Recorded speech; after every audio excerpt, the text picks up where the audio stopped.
પ્રકરણ નંબર 6 ભાષા જાય તો સંસ્કૃતિ જાય। સ્વાધ્યાયનું સોલ્યુશન આ વિડીયોમાં કરવાનું છે। પહેલું છે પ્રશ્નની નીચે આપેલા વિકલ્પોમાંથી સાચો વિકલ્પ પસંદ કરી ખરાની નિશાની કરો।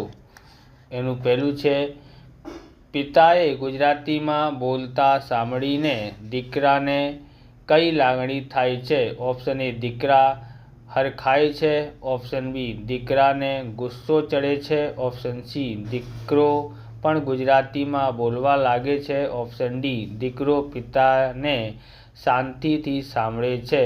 તો એનું જે આન્સર છે ઓપ્શન બી આવશે। ઓપ્શન બી આવી જશે, દીકરાને ગુસ્સો ચડે છે। ઓકે, હવે આગળ જોઈએ। બીજું છે ગુજરાતી ભાષા જવાથી લેખકને કયો ભય દેખાય છે?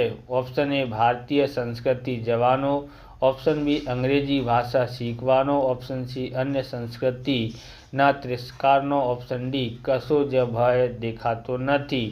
એનું આન્સર જે આવશે ઓપ્શન એ આવશે। ઓપ્શન એ ભારતીય સંસ્કૃતિ જવાનો। ઓકે,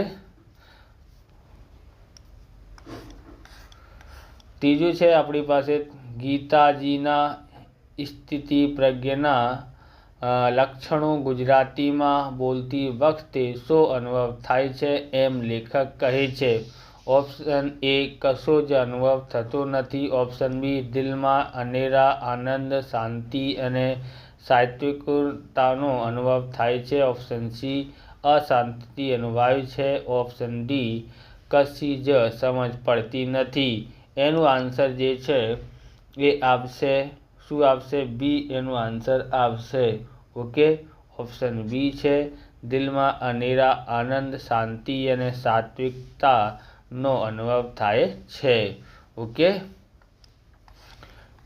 પછી છે ચોથું ઉપનિષદની વિશ્વવિખ્યાત પ્રાર્થના અસત્યો માહિતીનો ઉલ્લેખ કયા પાઠમાં છે?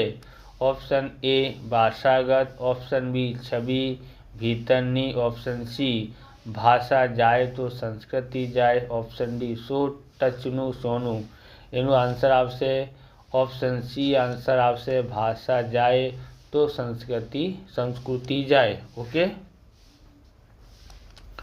ક્વેશ્ચન નંબર 2 છે નીચેના પ્રશ્નોને 2-3 વાક્યમાં ઉત્તર લખો। પહેલું છે વિદેશમાં ગુજરાતી ભાષાને ટકાવી રાખવા માટે લેખકના સૂચનોની નોંધ કરો।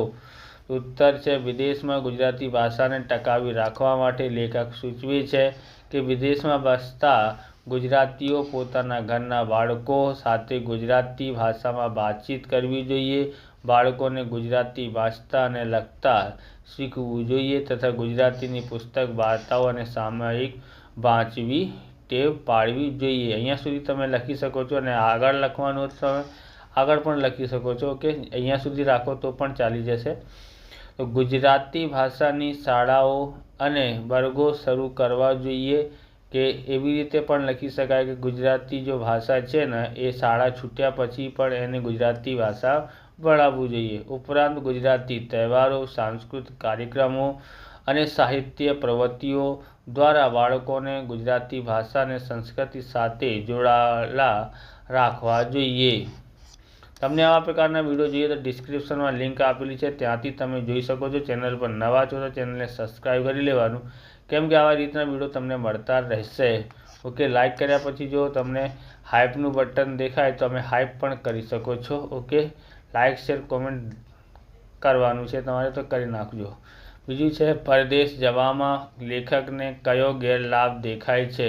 ઉત્તર છે પરદેશ જવાથી મોટો આર્થિક લાભ ભલે થાય પણ ત્યાં જવાથી માતૃભાષા અને ભારતીય સંસ્કૃતિનો નાશ થાય છે। બાળકો પોતાના મા બાપના વિયોગ અને કામનો અતિરેક, ઓછું કૌટુંબિક જીવન અને લઘુમતીના જોખમોનો ભોગ બને છે। સૌથી મોટો ગેરલાભ એ છે કે નવી પેઢી પોતાની મૂળ સંસ્કૃતિથી સાવ વિમુખ થઈ જાય છે। ત્રીજો પ્રશ્ન નીચેના પ્રશ્નોના 6-7 વાક્યમાં ઉત્તર લખો। એનું પહેલું છે લંડન મુલાકાતના લેખકના અનુભવ વર્ણવો. ઉત્તર છે લંડન મુલાકાત દરમિયાન લેખકને ભાષા અને સંસ્કૃતિ જોડાણ અંગેના કડવા અનુભવો થયા. તેઓ એક ગુજરાતી પરિવારના ઘરે ગયા ત્યારે પિતાએ દીકરા સાથે ગુજરાતીમાં વાત કરી, જે સાંભળીને દીકરો ખૂબ ગુસ્સે ભરાયો અને અંગ્રેજીમાં બોલ્યો, પપ્પા, તમારી આ અસભ્ય ભાષા બંધ કરો. બીજા એક પ્રસંગમાં એક બહેને લેખકને કહ્યું કે વિદેશમાં ગુજરાતી ભાષા ટકશે નહીં અને તેની પાછળ સંસ્કૃતિ પણ નષ્ટ થઈ જશે. આ અનુભવ પરથી લેખકને સમજાયું કે નવી પેઢી માત્ર ભાષા પ્રત્યે ઉદાસીન બની રહી છે.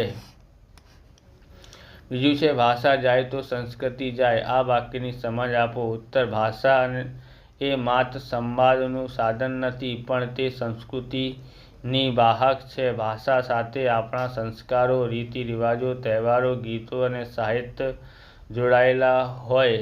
જ્યારે કોઈ પ્રજા પોતાની મૂળ ભાષા ગુમાવે છે ત્યારે તે પોતાનો પૂર્વજો, વારસો અને ઇતિહાસ પણ ગુમાવી બેસે છે. ઉદાહરણ તરીકે, જો ગુજરાતી ભાષા જાય તો ગીતાજીના શ્લોકો કે ઉપનિષદની પ્રાર્થનાઓ, સાચો મહિમા અને જીવન મૂલ્યો નવી પેઢી સમજી શકે નહીં. આમ, ભાષા વિનાશ સાથે આખી સંસ્કૃતિ આપોઆપ નાશ પામે છે. બરાબર, આવી રીતે આ વિડીયો પૂરું થાય છે. તમને વિડીયો સારું લાગ્યું હોય તો લાઇક કરવાનું, ચેનલને સબસ્ક્રાઈબ કરવાનું. મળીએ બીજા વિડીયોમાં. જય હિન્દ, જય ભારત, વંદે માતરમ.